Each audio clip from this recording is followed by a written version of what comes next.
دنیا کی جھوٹی تعریفوں سے بزرگوں کی کڑوی باتیں زیادہ مفید ہوتی ہیں۔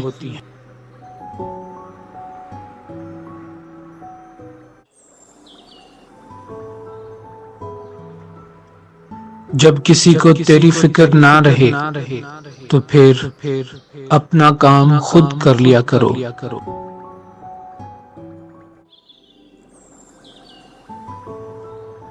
چاندنی رات میں چاند کو کتوں اور ان کے بھونکنے کا کوئی خوف نہیں ہوتا۔ کتے اپنا کام کر رہے ہیں اور چاند اپنی روشنی بکھیر کر اپنا کام کر رہا ہے۔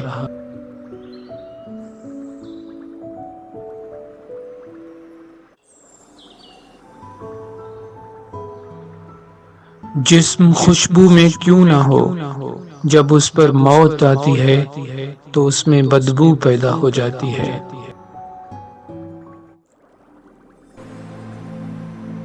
انا الحق منصور کے لب پر نور تھا، میں خدا ہوں فرعون کے لب پر جھوٹ تھا۔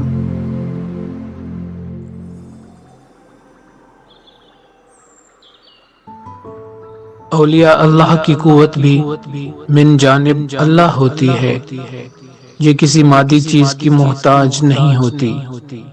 ابدال کے انجام بھی نورانی ہوتے ہیں اور وہ انسانی روح اور فرشتوں سے بڑھے ہوئے ہوتے ہیں۔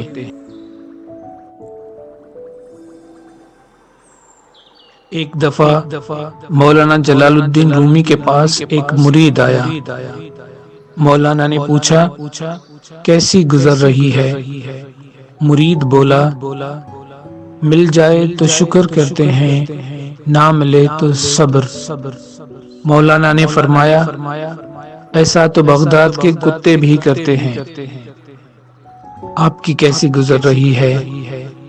مولانا نے فرمایا مل جائے تو صدقہ کرتے ہیں، نہ ملے تو شکر کرتے ہیں۔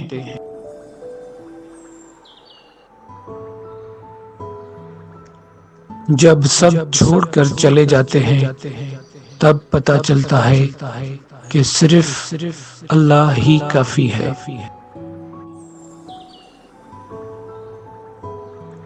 شیر کی طرح بہادری کا دعویٰ کرنے سے بہتر ہے تم اپنے نفس پر قابو پا لو۔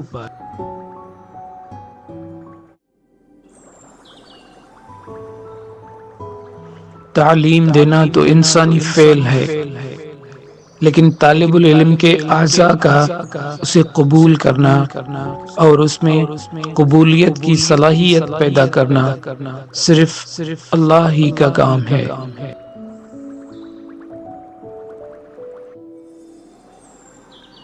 اس عورت پر اعتبار مت کرنا جو تیرے سامنے رونے لگ جائے، روتی ہوئی عورت پر غلطی سے بھی بھروسہ مت کرنا، یہ اس کا بچھایا ہوا ایک جال ہوتا ہے، جو اس میں پھنس گیا اس کے لیے زبردست نقصان ہے۔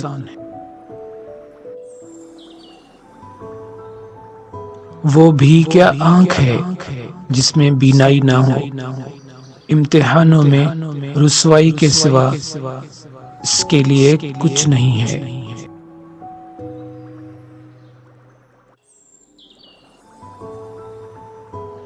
یاد رکھ تو اپنے نفس کا دودھ جلد چھڑا دے، یعنی اپنی نفسانی خواہشات ترک کر دے۔